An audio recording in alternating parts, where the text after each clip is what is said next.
are now looking at a new Audi A4 sedan in what is plainly turbo blue. And in these short videos, we try to tell you things that you may not know yet. For instance, here in Southern Africa, turbo blue is only available with the S-Line package of certain Audis, and is a no-cost option. On other models, it will set you back 2,600 and something rand, which is about $3.20. Also, Europeans may be shocked to learn that Audi has discontinued the Avant derivatives of almost every model. Why? Because South Africans don't like station wagons. They think of them as hearses. Only the RS4 and RS6 can be ordered as an estate. The next thing you should know is that we firmly believe Audi perfected half their range almost a decade ago. The A1, A3 and A4 were well designed, perfectly executed and great to drive. So when it came to update or replace all those models, we suspect there was some major head scratching at Ingolstadt. How do you improve on perfection? Do you force progress for the sake of progress?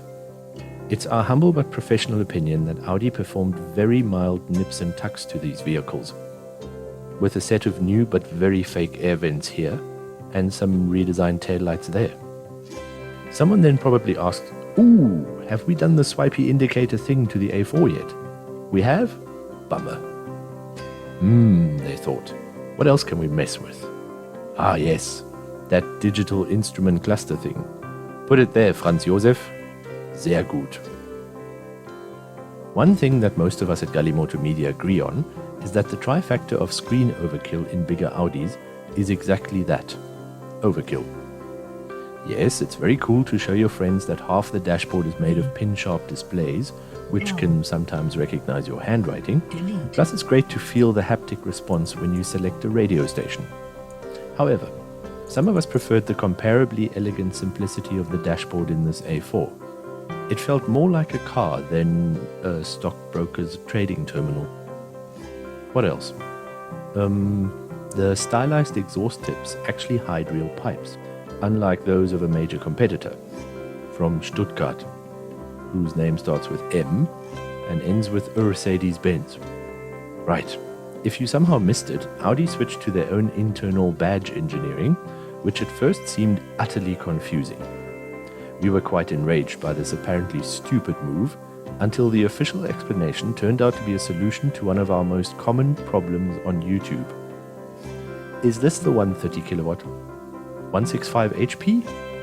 These sorts of comments appear because car manufacturers, not just Audi, make different versions of different engines for different regions.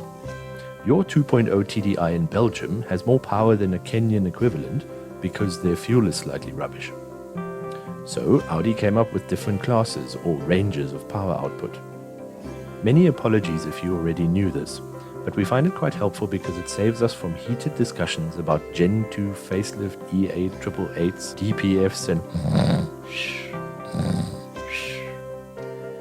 Other wildly random things we can tell you is that GP stands for Gauteng Province, the smallest but most densely populated province of South Africa.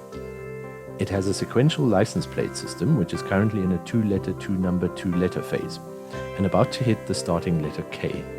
No vowels are allowed, but you can apply for a personalized plate with any approved sequence up to 7 letters and numbers. Which brings us to the end of this semi-informative video about the Audi A4 40 TFSi S-Line sedan. It's the perfect embodiment of a modern, compact executive sedan. In fact, as mentioned earlier, we think the model before it already was. Oh, and please don't panic, fellow South Africans. You don't have to have this diced Smurf paint. Your wonderful new Audi A4 can still be ordered in rental truck white.